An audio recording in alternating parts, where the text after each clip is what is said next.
a exposição da palavra.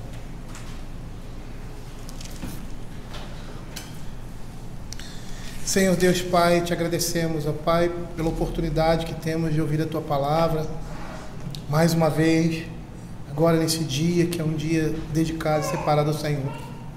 Por isso te pedimos que o Senhor esteja falando no nosso coração, Senhor Deus, e que as pregações, os ensinos, ó Senhor Deus, a instrução, sejam instrumentos de Deus em nossa vida para nos edificar e para formar Cristo em nós, ó Pai. É o que nós pedimos, em nome de Jesus. Nos faz conhecer ao Senhor, a sua graça e seu amor por meio da tua palavra. É o que nós te pedimos, em nome de Jesus. Amém. Queridos, vamos abrir Abacuque, capítulo 1.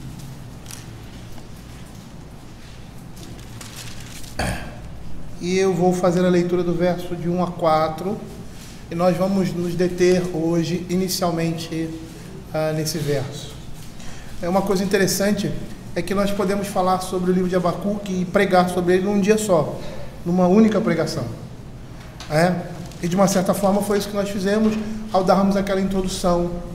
Falamos da temática, do aspecto, do contexto histórico, do que o livro representa. E agora nós vamos passar por o livro, olhando determinados detalhes, determinadas coisas, vendo vamos dizer assim, a teologia, ou seja, aquilo que Deus, por meio dessas palavras, dessas relações, do texto em si, fala ao nosso coração, tirando de cada parte dele ensinamentos para nós.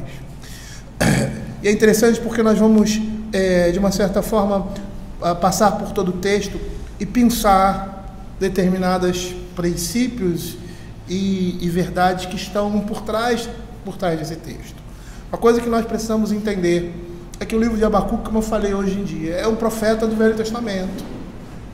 E nós temos, e aí isso que faz com que a igreja se complete, como diz lá em Hebreus, eles sem nós não poderiam ser edificados. Nós temos uma vantagem sobre os profetas do Velho Testamento, sobre a igreja do Velho Testamento. E que vantagem é essa? Eles pregavam na expectativa de Cristo. Nós pregamos naquilo que Cristo fez, na conclusão daquela expectativa prevista no Velho Testamento e que apontava para Cristo. Hoje nós pregamos olhando para essas coisas, essas promessas que foram cumpridas em Cristo e que estão sendo administradas na igreja de Cristo hoje, judeus e gentios, ou seja, tribos, todas as tribos, povos e nações, na expectativa da conclusão, do fechamento daquilo que Deus já selou e já determinou. E nós vamos ver o profeta aqui indagando determinadas coisas. Às vezes a gente olha e, poxa, será que ele não deveria conhecer? Não, Deus está se revelando ao seu povo. E é por meio desses atos portentosos de Deus, por meio da administração da sua graça, da sua misericórdia e justiça, que nós conhecemos a Deus. Então, quando nós olhamos o profeta como Abacuque, os profetas do Velho Testamento, nós olhamos numa outra perspectiva, uma perspectiva mais completa, como diz ali, porque eles sem nós não poderiam ser aperfeiçoados. Porque ali nós estamos vendo o Evangelho que estava sendo pregado inicialmente. E hoje nós olhamos para trás e vemos todas essas coisas concluídas em Cristo Jesus, na expectativa agora do reino vindouro. Diz assim a palavra do Senhor, sentença revelada ao profeta Abacuque: até quando, Senhor, clamarei eu e tu não me escutarás? Gritar-me-ei violência e não salvarás? Porque me mostras a iniquidade e me fazer a opressão, pois a destruição e a violência estão diante de mim, a contenda, o litígio se suscita, por essa causa a lei se afrouxa, e a justiça nunca se manifesta, porque o perverso cerca o justo, a justiça é torcida. Como nós vimos na primeira apresentação do livro de Abacuque, ele é construído na forma de um diálogo entre o profeta e Deus. Os versos de 1 a 4, nós estamos vendo aqui o profeta fazendo um questionamento a respeito de Judá e a respeito da própria ação divina. Os versos de 5 a 11 trazem a resposta de Deus com relação ao questionamento do profeta. É interessante uma coisa aqui, que é um diálogo, vamos dizer assim, entre duas pessoas. Mas quando o Senhor responde, ele responde ao profeta na forma como se estivesse respondendo ao povo. Não somente ao profeta, mas a todo o povo de Deus. Tá? E essa resposta, do verso 5 a 11, vai suscitar um outro questionamento da parte de Abacuque. Quando ele diz assim, quando ele diz, tu és tão puro aos olhos que não pode ver o mal, e a opressão não pode contemplar, por que pois tolera os que procedem perfidamente, e te calas quando o perverso devora aquele que é mais justo do que ele? Percebam que a resposta de Deus, a pergunta de Abacuque, da situação de Judá, o Senhor mostra como ele vai agir com relação a isso. E essa ação da parte de Deus suscita no profeta um outro questionamento. Que recebe uma outra resposta. E aí do capítulo 2, do verso 2 ao verso 5 em diante, quando ele diz assim, o Senhor me respondeu e disse, escreve a visão, grava sobre as tábuas, para que a possa ler até quem passa correndo. E aí o profeta vê o julgamento divino sobre os caldeus, que é aquela nação que Deus escolhe e coloca para trazer juízo sobre Israel, e vê esse julgamento e uma justa retribuição dos pecados deles, dos pecados desse povo que serviu de juízo sobre Israel. E por fim, ele faz uma oração no capítulo 3, que lança a sua confiança em Deus e nos seus santos propósitos, a forma como Deus está administrando todas as coisas. Diz assim o verso 2, até quando, Senhor, clamarei eu e não me escutarás?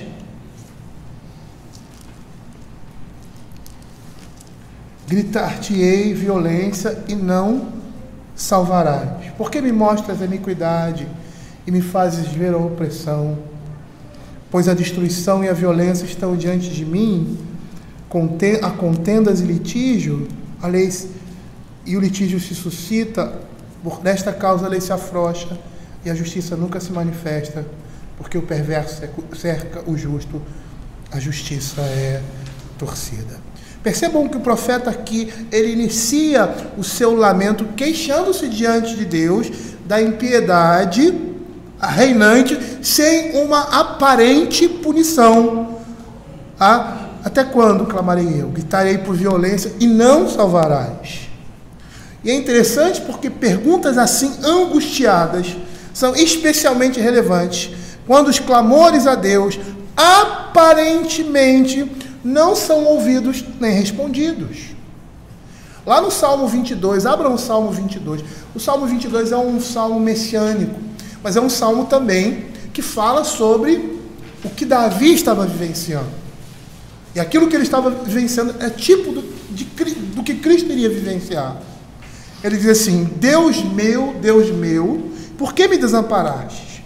Por que se acham longe de mim a salvação, as palavras do meu bramido? Deus meu, clamo de dia e não me respondes. Também de noite, porém não tenho sossego. Percebam que perguntas assim, como a do profeta Abacuque, elas são relevantes quando os clamores a Deus aparentemente não são ouvidos nem respondidos, quando estamos ali, ou como o profeta mostra aqui, debaixo do fogo. Nesse salmo, o Salmo 22 de Davi, ele se queixa por ter sido reduzido a circunstâncias tais de angústias, que se assemelhava a um homem em total desespero e clama ao Senhor por livramento. É nessas situações que nós clamamos ao Senhor, porque parece que nós estamos vivenciando determinada situação de injustiça, de erro, e parece que Deus não está fazendo nada. Aparentemente, parece que Ele é inerte a essas situações, a essa situação. Mas também, esses clamores angustiados, eles encontram o seu lugar quando estamos em grande aperto e não vemos a salvação do Senhor. clamamos desesperados, como o Salmo 116, Salmo 116, verso 3 e 4. São situações bem semelhantes, né? Parece que não estamos sendo ouvidos diante dessa situação, estamos em grande aperto e não estamos vendo salvação, e aí clamamos desesperados: laços de morte me cercaram e angústias do inferno se apoderaram de mim. Caí em tribulação e tristeza, então invoquei o nome do Senhor. Ó Senhor, livra minha alma. Percebam que há um lugar para clamores como esse. A Escritura está mostrando isso para nós. Em situações como essa, clamamos angustiados, como o profeta estava vendo ali. E o problema aqui se expressa nesses versos por meio desse clamor de ajuda. E duas expressões chamam bastante a nossa atenção: até quando e por quê? Até quando, Senhor? Por que me mostras a iniquidade? A primeira, até quando, implica que o profeta já tinha gastado tempo em petições a Deus com as circunstâncias que prevaleciam naquele momento, em seu tempo. Com certeza o profeta havia orado muitas vezes a respeito da situação em que ele se encontrava como nação, Judá, e nós vimos isso no contexto histórico em que ele estava vivendo, o completo desvio do povo de Deus com relação à sua palavra, com relação à aliança. E nesses versos, nos versos 2 e 3, ele manifesta o seu espanto diante do silêncio de Deus. As coisas estão acontecendo, mas parece que Deus está silencioso, está inerte diante de toda essa situação, permitindo que essas coisas aconteçam. E nessas circunstâncias, ele não consegue entender como Deus Todo-Poderoso poderia permitir que uma situação como essa perdurasse ainda por mais tempo.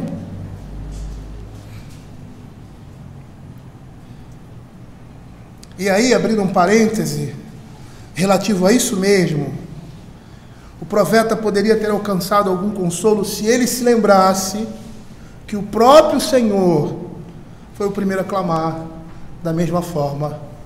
Até quando? Muitos anos antes de Abacuque começar a sua luta contra o problema do mal prevalecente ali no meio do povo de Deus, a graça de Deus já havia se manifestado, fazendo a mesma pergunta. Abra Êxodo capítulo 16, versos 27 e 28. Quando Israel desconsiderou a bondade de Deus, envolvida em dar uma dupla porção do maná no dia de sábado, o Senhor usa a mesma expressão.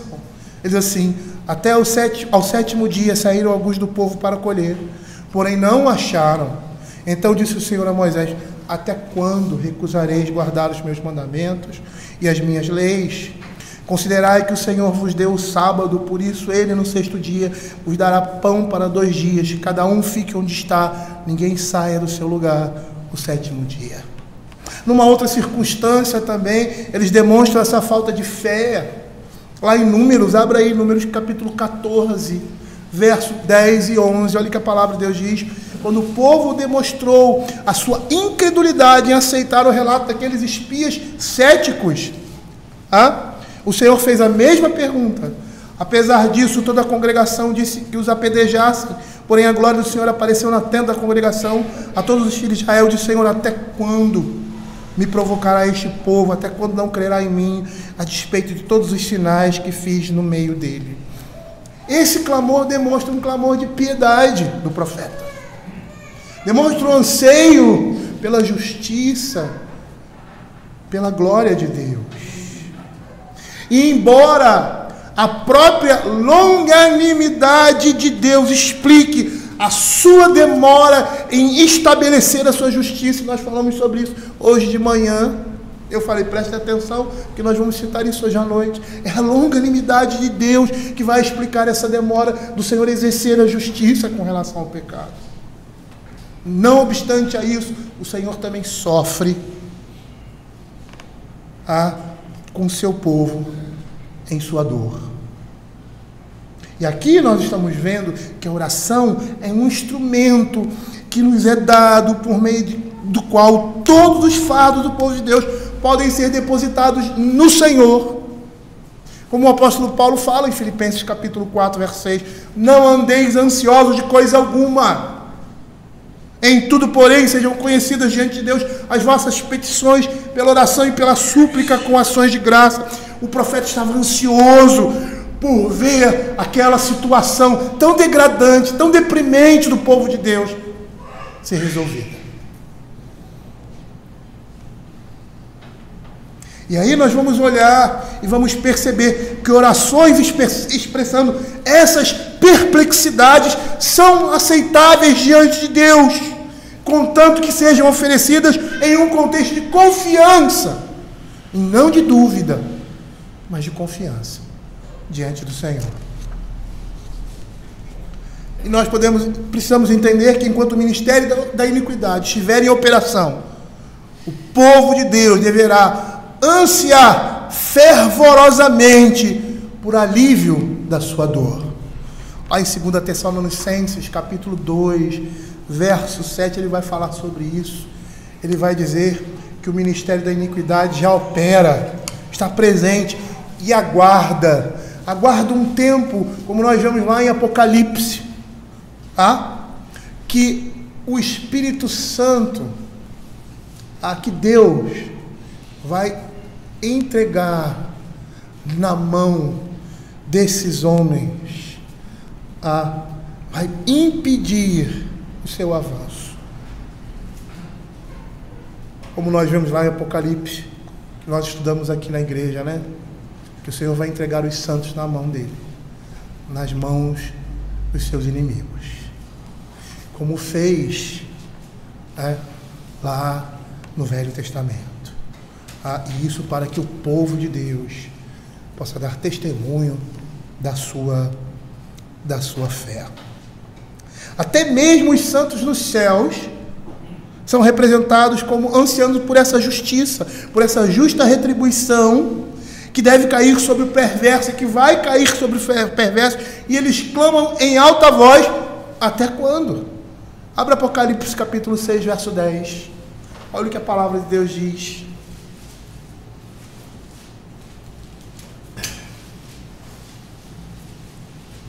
Clamaram em grande voz, dizendo: até quando, ó Senhor soberano, santo e verdadeiro, não julgas nem vingas o nosso sangue dos que habitam sobre a terra? Percebam que o teor da queixa do profeta gira em torno de uma oração, parece que uma oração que não foi respondida ou não respondida. Ele tem clamado por alívio da injustiça, mas não tem recebido resposta. É como se ele estivesse dizendo: até quando, Senhor, a injustiça iria operar? Até quando o Senhor vai permitir que a injustiça prospere? E a aparente demora em realizar o seu juízo ali no meio do seu povo pode significar, e significa, oportunidade para o arrependimento. E isso para os crentes, sejam aqueles que já são, ou os eleitos que serão despertados. Abra Apocalipse capítulo 2, versos de 20 a 22, a carta à igreja de Tiatira. Perceba o que é isso que está acontecendo aqui. Olha o que ele diz: tenho, porém, contra ti o tolerares essa mulher, que essa mulher Jezabel, que a si mesmo se declara profetiza, não somente a ensine, mas ainda seduz os meus servos a praticarem a prostituição e a comerem coisas sacrificadas aos ídolos. Olha o que ele diz: dei-lhe tempo para que se arrependesse.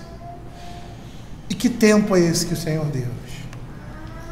Esse tempo significa um tempo em que o juízo dele não veio sobre a igreja, e especialmente sobre essa mulher. Ele deu oportunidade para que ela se arrependesse dos seus pecados.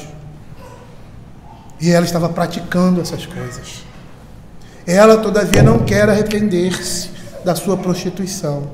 Eis que a prosto de cama, bem como em grande tribulação os que com ela adulteram, caso não se arrependam das obras que ela incita. Essa aparente demora em realizar seu juízo pode significar oportunidade para o arrependimento daqueles que estão vivendo essa prática.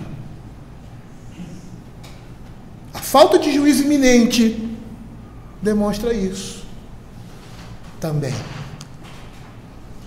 ou porque ainda não se encheu a medida de todos os seus pecados com relação aos ímpios.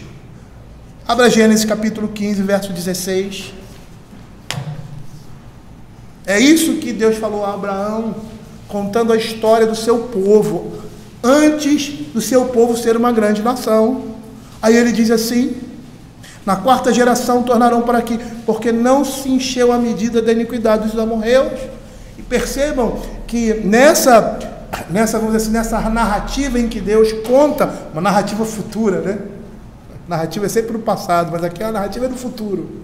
Ele conta uma história daquilo que iria acontecer e diz: ó, o povo vai acontecer isso, vai para o Egito, vai passar 4 anos e vai voltar. E quando ele vai voltar, ele vai exercer juízo sobre todas essas nações.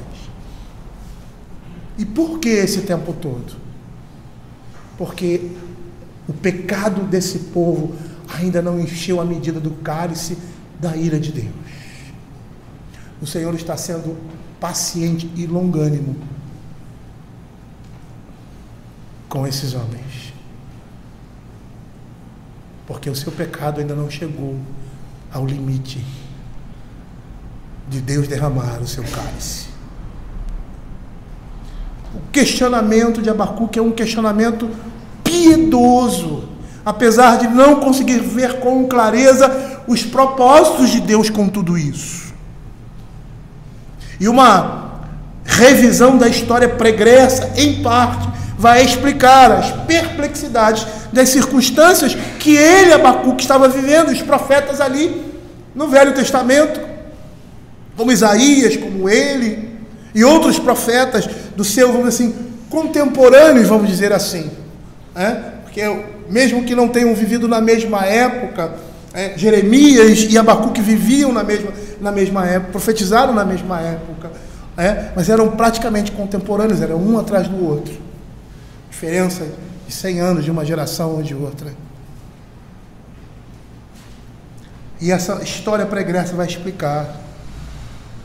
Por exemplo, Israel insistiu em estabelecer uma monarquia, a exemplo de outros povos. E o Senhor os alertou por meio de Samuel, o seu servo. Abra 1 Samuel capítulo 8, verso 18, olha o que ele disse. Percebam que nessa conversa o Senhor disse: Samuel, eles não rejeitaram você, mas rejeitaram a mim. Eles olharam as outras nações: nós queremos ser iguais a eles, nós queremos ter um rei. E a atitude deles foi uma atitude de rebeldia, porque, como diz o Senhor, eles não rejeitaram você, rejeitaram o meu governo. Então naquele dia clamareis por causa do vosso rei, que houverdes escolhido, mas o Senhor não nos ouvirá, vos ouvirá naquele dia. Israel insistiu em estabelecer uma monarquia, contrariando, rejeitando, demonstrando uma rejeição ao governo de Deus. E o Senhor os alertou. Mas também a consumada consequência de rejeitarem a Deus como rei junta-se ao comportamento da ímpia monarquia que os levaria a um estado de opressão e que por isso o Senhor não ouviria o seu clamor por alívio. Pecado daquelas pessoas. O profeta clama e o Senhor não ouve. Por quê? Por causa da perversidade. No caso aqui de Abacuque, e não só de Abacuque, mas o juízo de Deus sobre o povo de Deus, a perversidade atraída pelos seus reis, e em especial Manassés, que é o contexto aqui, e seus predecessores selaram o destino de Israel com os seus pecados. Abra 2 Reis, capítulo 24, verso 1 e 4. Eu me lembro daquele texto de próprio Samuel, que ele diz que o povo ia se rebelar, que o Senhor ia trazer sobre eles açoite, mas que a sua misericórdia não se apartaria deles. Olha o que diz 2 Reis, capítulo 24, verso 4. Nos dias de Joaquim, o ministério de Abacuque foi o tempo de Joaquim, subiu Nabucodonosor, rei da Babilônia, contra ele. E ele por 3 anos ficou servo seu servo. Então se rebelou contra ele. Enviou o Senhor contra Joaquim bandos de caldeus. Enviou o Senhor bando dos sírios e de Moabitas, dos filhos de Amon. Eu me lembro lá de Ezequiel 33, quando ele diz do atalaia, que ele deveria ficar num posto de vigia, e quando ele visse vir a espada, ele chamasse o povo. E a espada viria da onde? Viria por meio dos caldeus, dos sírios, dos moabitas, mas a espada vinha do Senhor, quando o Senhor suscitar. E essa espada vinha porque o povo de Deus rejeitou a sua palavra, andou em caminhos que não eram os caminhos da aliança. E Deus suscitou sobre eles a disciplina para que eles voltassem para os caminhos do Senhor. Enviou o Senhor contra Joaquim bandos de caldeus, bandos de sírio, de moabita, dos filhos de Amon. Enviou-os contra Judá para os destruir, segundo a palavra do Senhor, que o Senhor falara pelos profetas seus servos. Com efeito, isso sucedeu a Judá por mandato do Senhor, porque o removeu da sua presença, por causa de todos os pecados cometidos por Manassés, como também por causa do sangue inocente que ele derramou, com o qual encheu a cidade de Jerusalém. Por isso o Senhor não quis perdoar. Interessante essa expressão aqui, né? Por quê? Porque Manassés se arrependeu e o Senhor o restituiu. E é aquilo que a palavra de Deus fala, a confissão de pecados, o arrependimento. Não interessa o que você fez anteriormente. Você era um bandido, era um criminoso, você era uma pessoa deplorável. E eu não estou falando isso porque você faz coisa errada, não. Você pode ser uma pessoa certinha como os judeus eram, mas estavam na mesma condição. Eram bandidos, eram criminosos, eram pessoas inimigas de Deus no seu coração, religiosos, mas seus corações estavam distantes do Senhor. E quando Manassés se arrepende, ele é restaurado. Mas o pecado dele é tão grande que trouxe juízo sobre a nação e sobre ele também. E aí nós vemos mais uma vez aquele texto que acho que é de 2 Samuel, capítulo 7, não estou lembrado o primeiro ou o segundo, quando ele diz que se o seu povo desviasse, ele iria discipliná-lo com açoites, com varas de escorpiões, mas a sua misericórdia jamais se apartaria da vida dele. E foi isso que aconteceu na vida de Manassés. E vocês viram na exposição passada o que Manassés fez, as coisas deploráveis. Era feiticeiro, agoureiro, e chega a sacrificar o seu filho diante de um altar, matar o seu filho diante de um altar. Mas ele se arrepende verdadeiramente, e o Senhor o restaura, mas as consequências disso permanecem.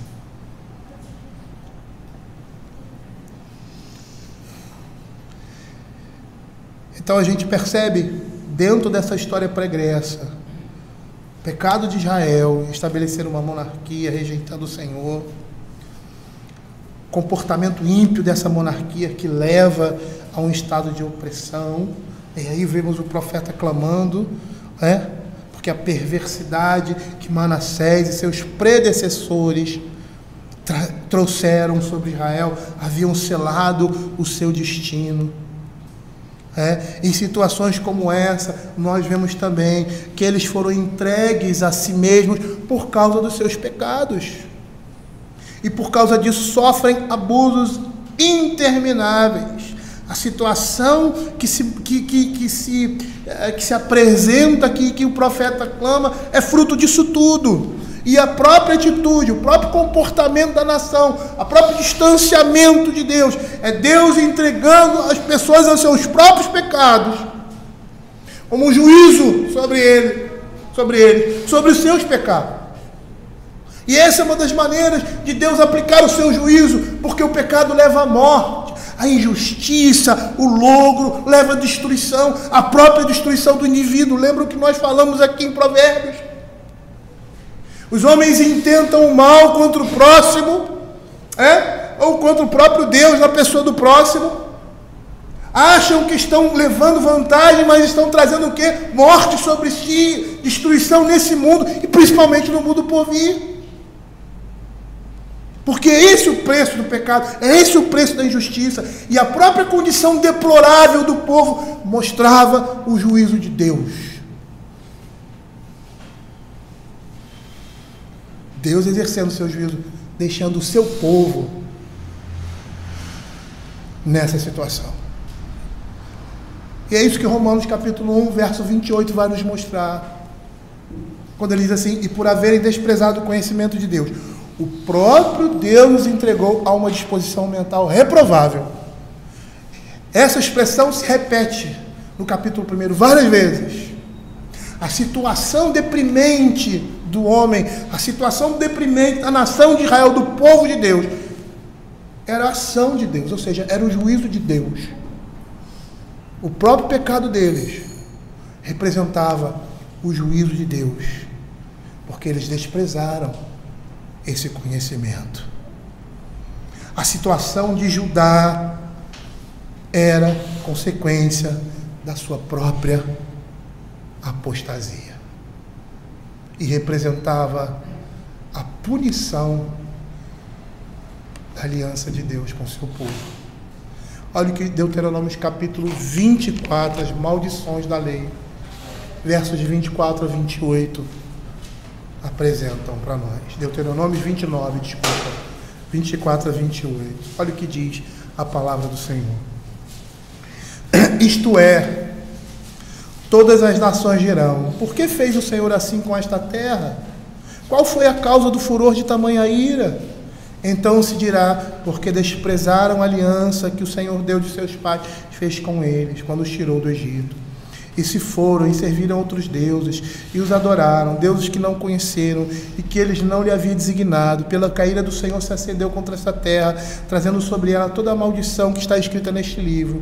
O Senhor os arrancou com ira da sua terra, mas também com indignação e grande furor os lançou para fora da terra, como hoje se vê.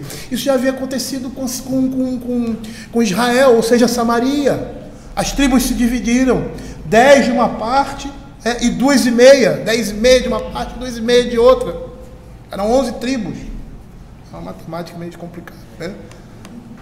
As tribos se dividiram, e somente Judá, a tribo de Judá, representativamente estava do lado do povo que permaneceu na aliança. Mas as duas nações que foram divididas ali em Roboão,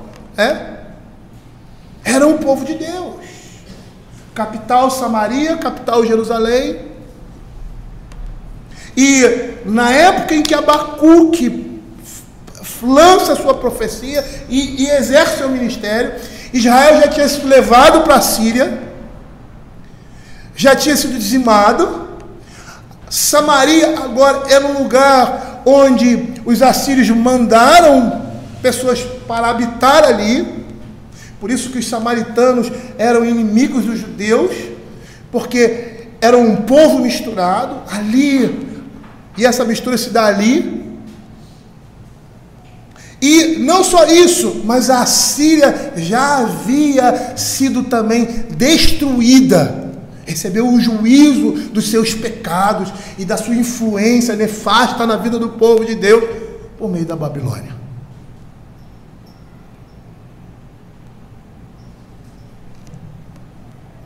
E é interessante nós observarmos que é esse o contexto em que Abacuque se encontra. Agora em Judá, Jerusalém. As Escrituras, frequentemente, as referências relativas ao povo de Deus clamando em agonia são equilibradas pela afirmação de que Deus ouviria o seu clamor.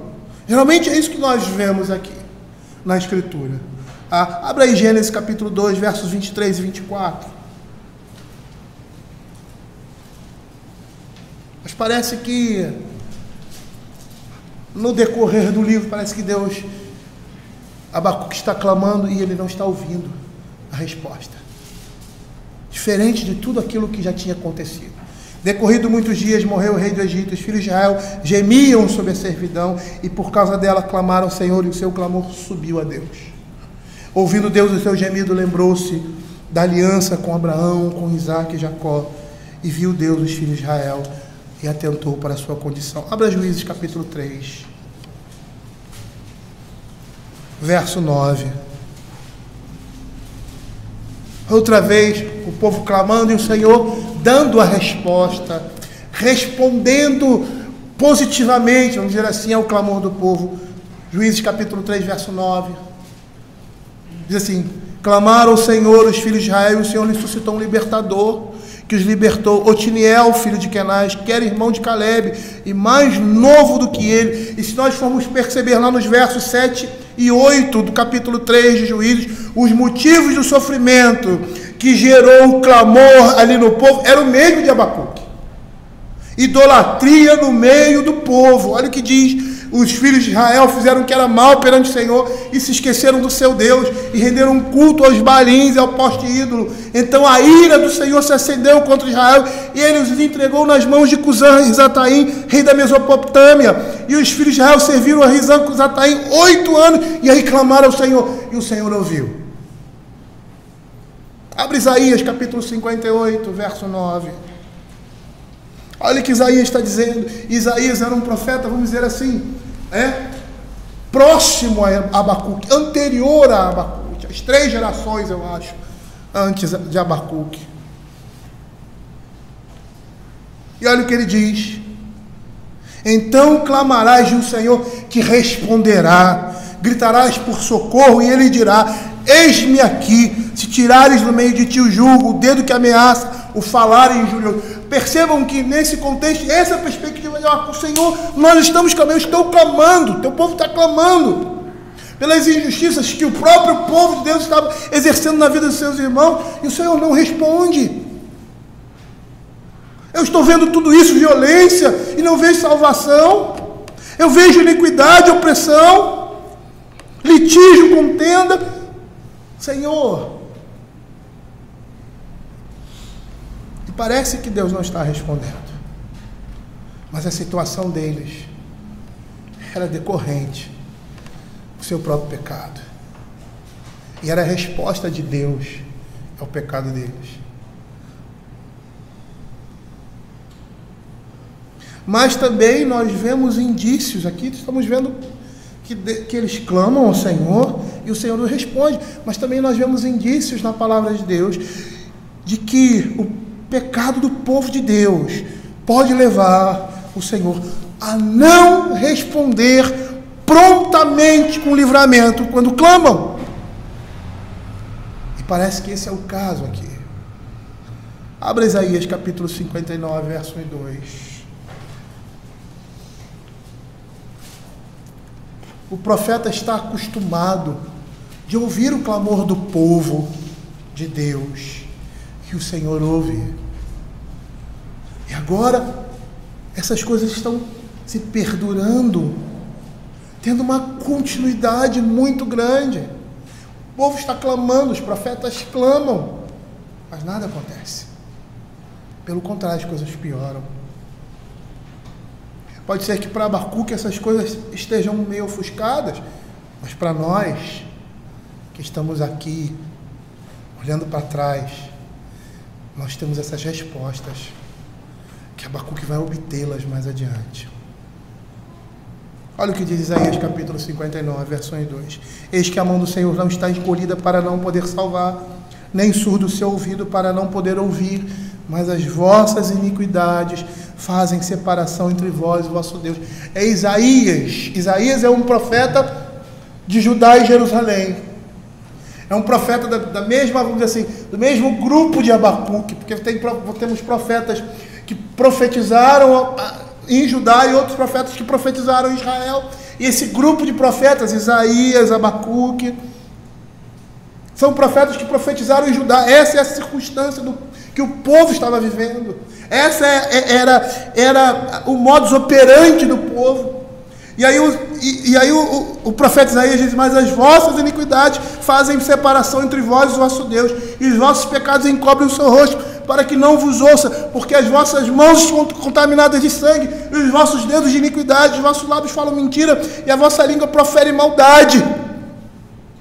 A condição do povo era a resposta momentânea aqui. Eles estavam assim, Por quê?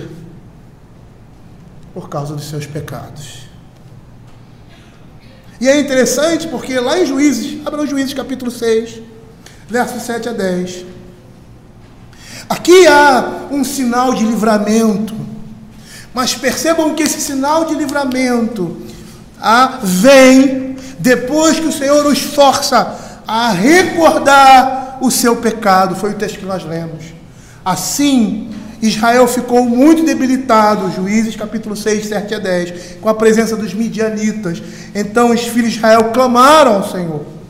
Tendo os filhos de Israel clamado ao Senhor por causa dos midianitas, o Senhor ele enviou um profeta que lhe disse: assim diz o Senhor de Israel, eu é que fiz subir do Egito e vos tirei da casa de servidão, e vos livrei da mão dos egípcios e da mão de todos quantos vos oprimiam, e vos expulsei diante de vós e vos dei essa terra, e disse: eu sou o Senhor vosso Deus, não temais aos deuses amorreus em cuja terra habitais, contudo não deste ouvido a minha voz. Ele dá uma visão do livramento dele, mas força o pessoal, o povo de Deus perceber que eles estavam nessa condição por causa do seu pecado.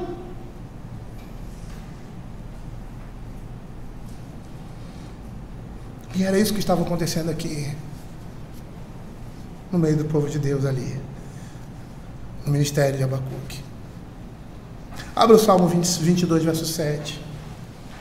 Nesse salmo, o salmista dá a entender que há um período prolongado de oração que procedeu o seu livramento, ou seja, ele está passando por essa opressão e essa dificuldade, ele ora ao Senhor, e essas coisas não são instantâneas na vida do profeta, no salmista.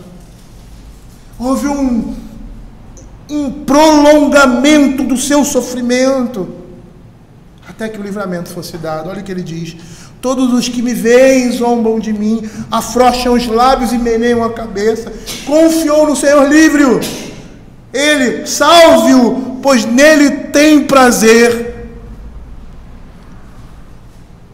E aí nós percebemos que a oração do salmista, ela entra num contexto em que ele está passando por grande provação, por grande sofrimento, por grande aperto, e isso se estende para um momento bastante comprido em sua vida.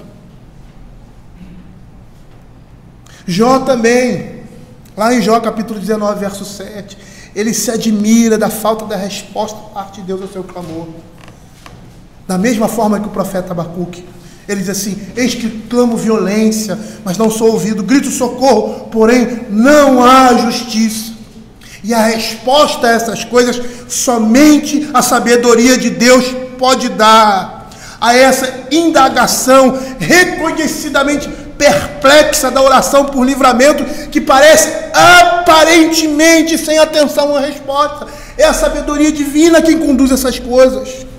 E quando o profeta denuncia a sua angústia causada pela violência na terra, como nós estamos vendo aqui no verso 2, a linguagem que ele apresenta ecoa aquela descrição das circunstâncias que prevaleciam no dilúvio, que levaram a um julgamento da parte de Deus. Lá em Gênesis capítulo 11 capítulo 6, verso 3 e 11, é a mesma palavra, é o mesmo contexto. A terra está corrompida à vista de Deus e cheia de violência, verso 11, capítulo 6. Então disse Deus a Noé: resolvi dar cabo de toda a carne, porque a terra está cheia de violência dos homens, e eis que os farei perecer juntamente com a terra.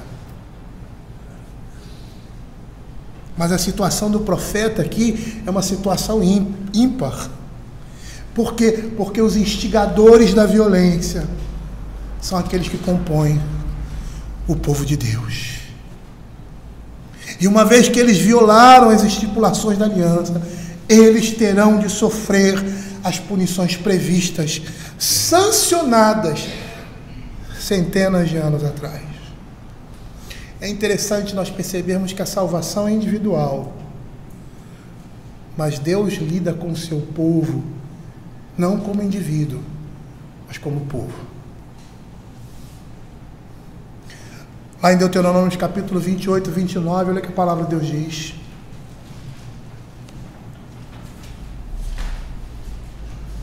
as punições da quebra da aliança apalparás ao meio-dia, como o cego apalpa nas trevas, e não prosperarás nos teus caminhos, porém somente serás oprimido e roubado todos os teus dias, e ninguém haverá que te salve. Eles haviam sido avisados e informados das maldições decorrentes da quebra da aliança. Deuteronômio 29, versos 24 a 28. Isto é, todas as nações dirão: por que fez o Senhor assim com esta terra? Qual foi a causa do furor de tamanha ira? Então se dirá: porque desprezaram a aliança que o Senhor, Deus de seus pais, fez com ele quando os tirou do Egito, e se foram e serviram a outros deuses e os adoraram, deuses que não conheceram e que eles não lhe havia designado, pelo que a ira do Senhor se acendeu contra esta terra, trazendo sobre ela toda a maldição que está escrita nesse livro. O Senhor os arrancou com ira de sua terra, mas também com indignação e grande furor, e os lançou para outra terra, como hoje se vê. E uma complicação maior, ou melhor, adicional nesse caso, é vista no fato de que Abacuque, entre os inocentes, ele é um mediador profético. A sua petição é oferecida em favor de todo o remanescente fiel. Então, por que sua oração não é respondida? E há um paradoxo aqui, muito interessante. A impaciência do profeta, impaciência dele diante da angustiosa situação, se opõe à longanimidade de Deus em não exercer o juízo ainda naquele momento.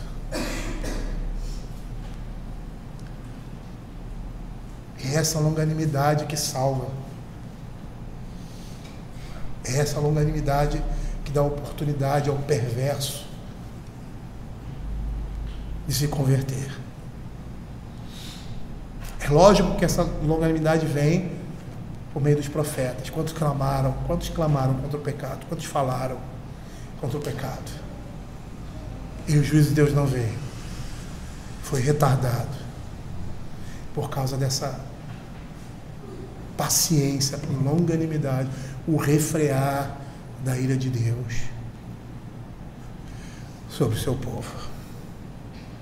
Perceba aqui no verso 3 que ele fala da severidade, da opressão que aquele povo vivenciava, violência, contendas, litígio, e essa severidade, ela é expressada, ela é indicada mediante o ajuntamento de todas as palavras: iniquidade, opressão, destruição, violências, litígios, que nós vemos na Escritura sendo relatado pelos profetas. Abram aí Isaías capítulo 29, verso 20 e 21. É disso que o profeta está falando. Olha o que ele diz: pois o tirano é reduzido a nada, o escarnecedor já não existe, já se acham eliminados todos os que cogitam da iniquidade, os quais por causa de uma palavra condenam o homem, os que põem armadilhas ao que repreende na porta, os que sem motivo negam ao justo seu direito. Esse era o contexto ali. Abre Isaías capítulo 1, verso 13. Era um contexto de iniquidade. O povo estava vivendo desse jeito, dessa forma. Não continueis a trazer ofertas vãs, o incenso é para mim abominação, e também as festas da lua nova, os sábados e a convocação das congregações. Não posso suportar iniquidade associada ao ajuntamento solene. A severidade da opressão que o povo vivenciava é demonstrada por meio dessas palavras que mostram a condição do povo. Opressão, Isaías capítulo 10, verso 1. Olha o que diz: ai dos que decretam leis injustas, dos que escrevem leis de opressão, para negarem justiça aos pobres, para arrebatarem o direito dos aflitos do meu povo, a fim de despojarem as viúvas e roubarem os órfãos. Opressão no meio do povo, injustiça no meio do povo de Deus. Mas não só isso, destruição. Isaías 22, 4, abram aí. Olha o que diz: portanto digo,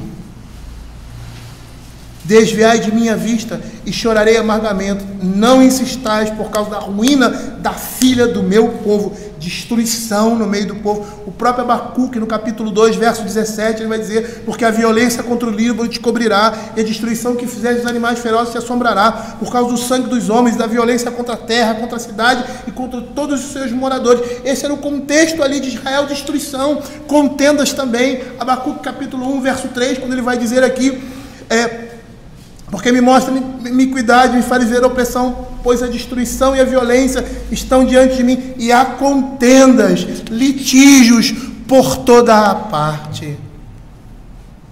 Matthew Henry vai descrever essa situação da seguinte forma. Ele diz assim: as famílias e entre parentes, nas vizinhanças e entre amigos, no comércio e nos tribunais da lei, tudo era conduzido com arbitrariedade. E nenhum homem tinha escrúpulos de fazer justiça ao seu próximo, de modo que ele podia agir bem apenas consigo mesmo. Não sabemos se o próprio profeta sofreu alguma grande injustiça. Em tempos de perda, passam melhor aqueles que não tinham nada a perder. Mas ele se angustiava ao ver as outras pessoas sendo afligidas, e tudo que ele podia fazer era unir as suas lágrimas com as dos oprimidos. Note que fazer injustiça a pessoas inofensivas é uma iniquidade em si, e também uma grande injustiça a tudo que diz respeito a Jerusalém de Deus, que suspira e clama por causa das abominações desse tipo. E por causa dessa condição, dessas circunstâncias, o profeta diz: por esta causa a lei se afrouxa. O resultado de todas essas injustiças sem fim é que a lei se afrouxa. Mas a lei deveria ser o alicerce da ordem divina para aquela sociedade, para a sociedade. Israel deveria ser uma luz para outros povos, como exemplo de justiça, bondade e equidade, e se encontrava nessas circunstâncias. Por isso a indagação do profeta, que não conseguia entender o que nós entendemos. Abra Êxodo capítulo 18 e 16. Percebam que esse era o propósito de Israel: ser um povo diferente na terra, que os outros povos iam olhar para Israel e dizer: que povo sábio, com leis justas, que Deus é esse? Que povo é esse? Olha o que diz ali na constituição do povo em Moisés: quando alguém tem alguma questão, vem a mim, para que eu julgue entre um e outro, e declare os estatutos de Deus e as suas leis.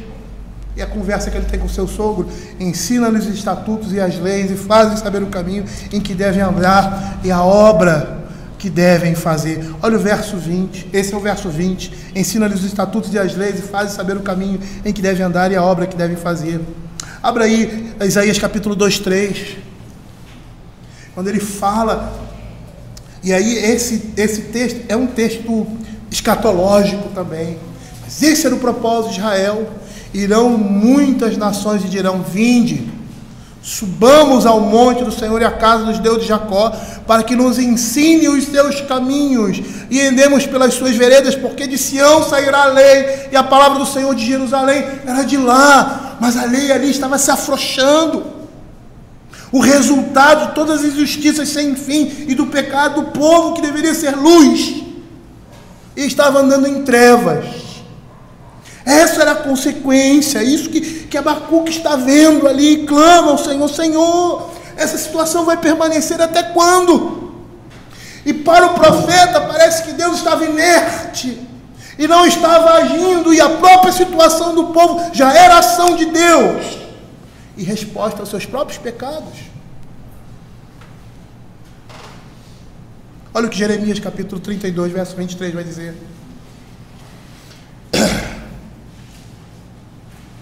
Jeremias é um profeta contemporâneo de Abacuque.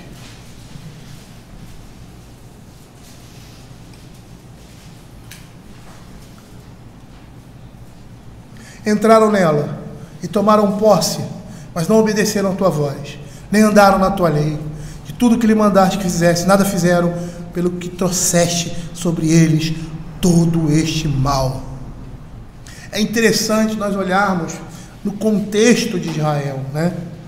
Por quê? Porque naquele tempo Israel pensava que ele era o servo do Senhor, o servo sofredor que Isaías fala. Abra Isaías 49, verso 6. Israel, ou seja, a tribo de Judá, essa nação que permaneceu, eles pensavam que essa palavra era para eles, e de uma certa forma era. O servo sofredor, muitas vezes na Escritura, ou seja, o servo do Senhor, é Israel. Mas quem é esse Israel? É Cristo. Cristo é esse servo sofredor de Isaías. É o servo do Senhor, Isaías, que muitas vezes é confundido com Israel, e que representa Israel, porque Israel representa um tipo de Cristo. E aí ele diz assim, diz ele: pouco é eu seres meu servo, para restaurares as tribos de Jacó, e tornares a trazer os remanescentes de Israel. Também te dei como luz para os gentios, para serem a minha salvação até a extremidade da terra. Israel entendia que essa era uma missão sua, e era. Mas esse servo aqui apontava para Cristo, que era o verdadeiro Israel. E de uma certa forma era um tipo de Cristo, pois Israel representava e apontava para o verdadeiro Israel, que era Jesus.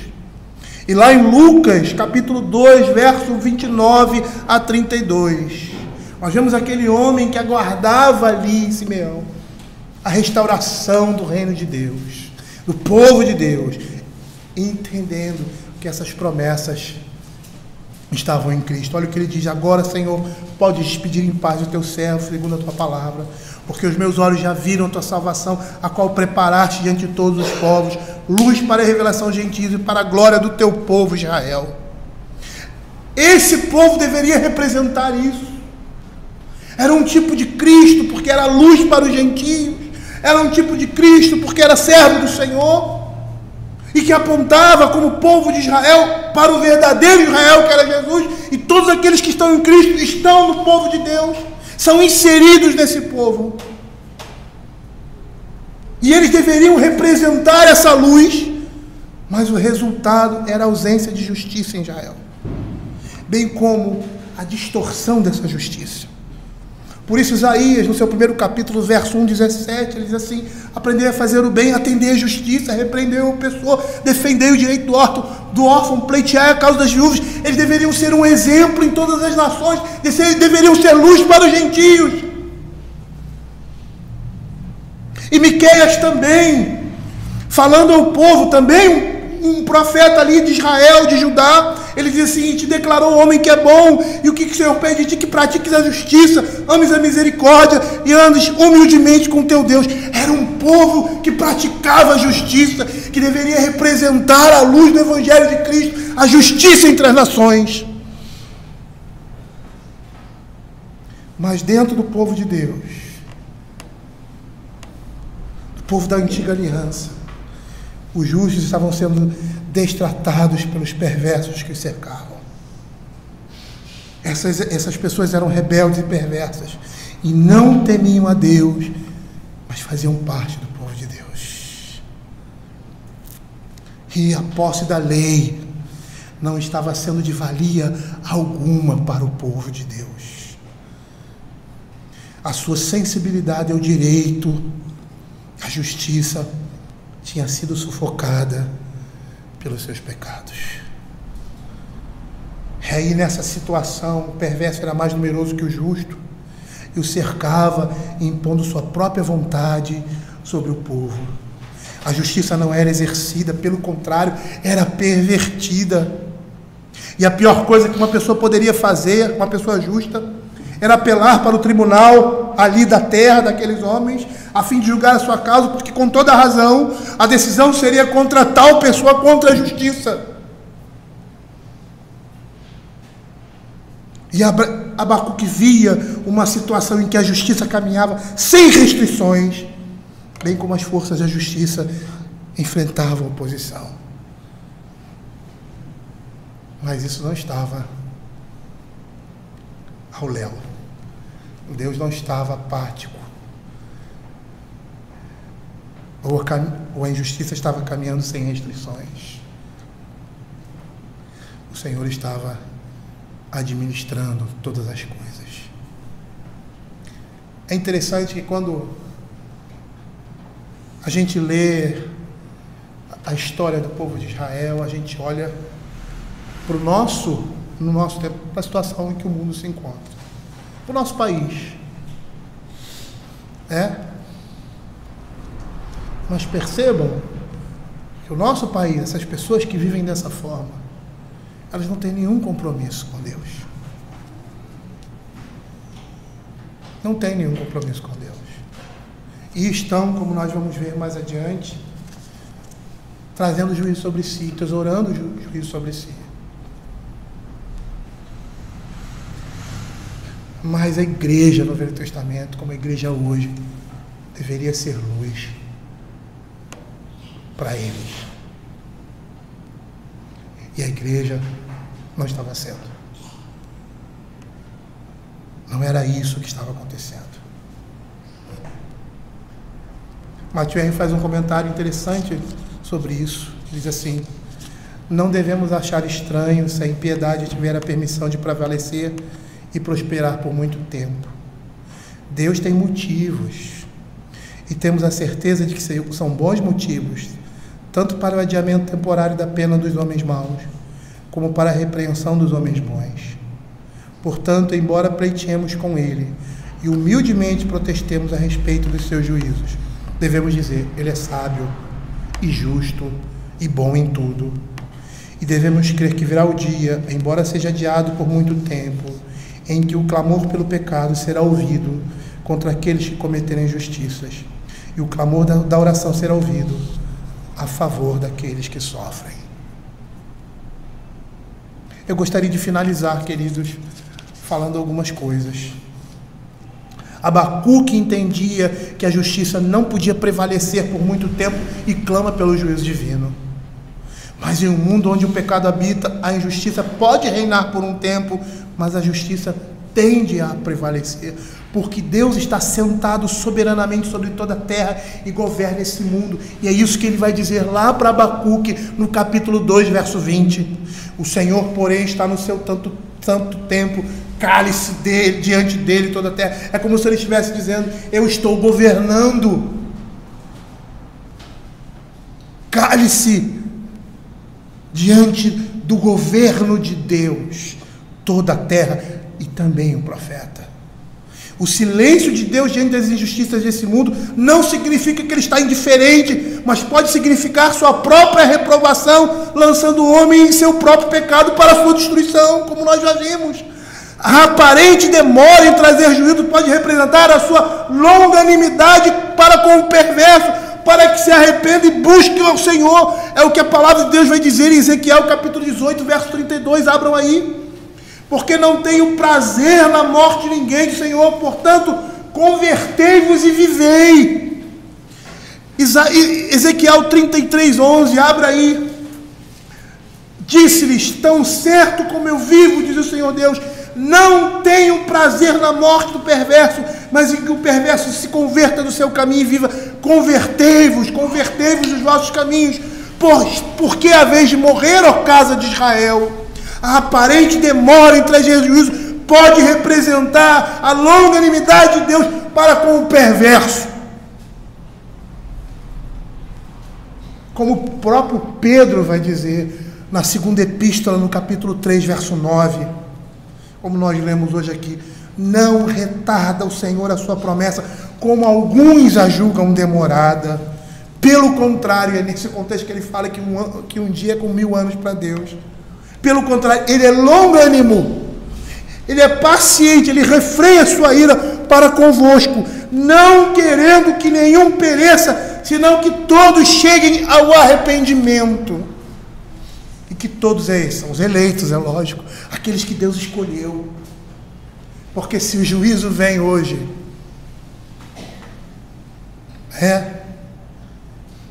aqueles que deveriam vir, não virão. Por isso, Apocalipse vai dizer que existe um número. E quando esse número chegar, o fim virá. Não é isso só que pontua o juízo final, o final dos tempos, mas uma entre outras coisas. E uma delas é o número dos eleitos se completar. Olha o que diz no verso 14. Por essa razão, pois, amados, esperando estas coisas, empenhai-vos para serdes achados por ele em paz, sem mácula, irrepreensível, tendo por salvação a longanimidade do nosso Senhor. Ou seja, o refrear da ira de Deus. E esse refrear faz com que essa tolerância com relação ao pecado, a injustiça nesse mundo, faz com que aqueles que são do Senhor sejam salvos nesse tempo. A impiedade reinante também pode significar que o perverso está entesourando para si destruição, pois ainda a medida dos seus pecados não chegou ao limite da ira divina. Como nós lemos lá em Gênesis capítulo 15, verso 16. Mas Romanos também, capítulo 2, versos 5 e 6 mostram isso. Abra aí. Mas segundo a tua dureza e coração impenitente, acumulas contra ti mesmo ira para o dia da ira e da revelação do justo juízo de Deus, que retribuirá a cada um segundo o seu procedimento. Então percebam que a impiedade reinante dentro da economia divina significa que o perverso está lançando sobre si cada dia mais destruição, para que o cálice da ira de Deus se enche e venha sobre ele. E essa impiedade reinante e crescente nos mostra que o juízo de Deus está chegando. E é interessante que a gente vê isso na história. Os juízos temporais de Deus chegando por causa do pecado reinante de uma nação. Uma vez um amigo falando sobre isso, era um presbítero, ele disse que na história todos os povos que chegaram a um nível de promiscuidade e de impiedade assim terríveis, deixaram de existir. Sodoma e Gomorra é um sinal disso. Mas o Império Babilônico, o mundo greco-romano, o Império Greco-Romano e outros impérios que surgiram, chegaram ao fim. E por que chegaram ao fim? Por causa da impiedade do pecado.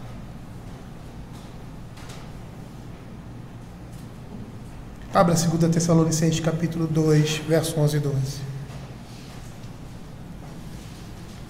A impiedade reinante e crescente nos mostra que o juízo de Deus está chegando. É por este motivo, pois, que Deus lhe manda a operação do erro, para darem crédito à mentira, a fim de serem julgados todos quanto não deram crédito à verdade, antes, pelo contrário, deleitaram-se com a injustiça. O livro de Abacuque é Deus revelando a nós, seu povo, do seu caráter, da sua ira e da sua benevolência para os que são dele. É isso que Paulo vai dizer em Romanos capítulo 9, 22 e 23. Ele vai dizer assim: que diremos, pois, se Deus, querendo mostrar a sua ira e dar a conhecer o seu poder, suportou com muita longanimidade os vasos de ira preparados para a perdição, a fim de que dessem a reconhecer as riquezas da sua glória em vasos de misericórdia, para que para a glória preparou de antemão. Eu estava lendo esse texto e nunca tinha visto dessa forma. De que forma? Olha o que o texto está dizendo. Ao suportar Deus os vasos de ira, Deus lhe dá a conhecer a sua misericórdia com paciência para conosco, os eleitos, a fim de que sejamos alcançados. É interessante isso, porque Deus suporta o pecado desses vasos de ira por causa daqueles pelos quais Cristo morreu e aplicou a sua obra. Aqueles que o Senhor diz: eu ainda tenho algumas ovelhas, não deixe aprisco, elas vão ouvir a minha voz e vão me seguir. E Deus suporta o pecado do mundo, e até mesmo o nosso pecado, não trazendo juízo, refreando a sua ira, por causa da nossa salvação. É o que 2 Pedro capítulo 3, verso 9 e 15 vai dizer: não retarda o Senhor a sua promessa, como alguns a julgam demorada. Pelo contrário, Ele é longânimo para convosco, não querendo que nenhum pereça, senão que todos cheguem ao arrependimento. Por essa razão, pois, amados, esperando essas coisas, empenhai-vos para sermos achados por Ele em paz, sem mácula e irrepreensíveis, e tende por salvação a longanimidade do nosso Senhor. Norman Shields, comentando Abacuque, ele diz assim, ele diz que pessoas como Jó e Abacuque fizeram perguntas como essas a Deus, foram levados a ter uma gloriosa experiência da graça de Deus, toda suficiente. Eles, por mais que fossem homens de fé, não conheciam a graça e a justiça de Deus como nós a conhecemos, completa em Cristo Jesus.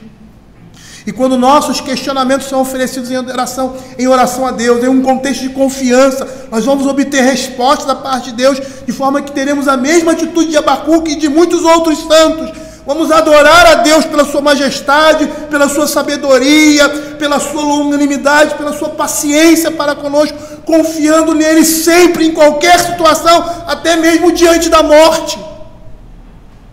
E diante disso, Javé vai responder ao profeta por meio de um oráculo, e a sua resposta vai surpreendê-lo, gerando um novo questionamento.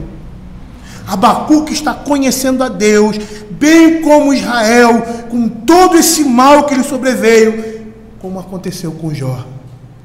Antes eu te conhecia de ouvir falar, mas agora os meus olhos te veem. Em situações como esta, vivida pelo povo de Deus, é que conhecemos tanto a santidade de Deus, a sua justiça e severidade com relação ao pecado, e também a sua maravilhosa graça. E todas essas coisas, veja a severidade de Deus, aquilo que Ele fez ali no povo, os babilônicos entrando e arrasando, destruindo, cortando a barriga das mulheres grávidas pelo meio, destruindo todas as coisas, e nisso, nessa selvageria que vai suscitar juízo da parte de Deus, você vê a ira de Deus se manifestando, a justiça dele por causa da sua santidade, mas vê também naqueles que são seus, os remanescentes santos, a sua graça e a sua maravilhosa proteção em meio a toda aquela situação que eles também estavam envolvidos. Porque por mais que fossem fiéis, como Abacuque era, a fidelidade deles não dependia deles. E eles eram pecadores, eram responsáveis também por tudo aquilo que estava acontecendo ali, como povo de Deus. E todas essas coisas foram em Cristo reveladas em sua total magnitude e extensão, a severidade e a justiça de Deus, trazendo juízo sobre Cristo por causa dos nossos pecados, Ele sacrificando o seu próprio Filho, a sua imagem e semelhança, o Deus Filho, a severidade e a santidade sendo trazidas sobre Cristo, e também sendo neles revelada a sua graça que nos foi estendida. E é isso que está sendo mostrado aqui no livro de Abacuque. E que o Senhor possa edificar a nossa vida por meio de tudo aquilo que nós falamos, mas que ainda está pela metade, porque mais coisas virão quando continuarmos desenvolvendo aquilo que Deus está fazendo no meio do seu povo. Ele vai dizer assim: vede entre as nações, olhai e maravilhai-vos, esvanecei, porque realiza em vossos dias obra tal que vós não crereis quando for contada. Vamos orar.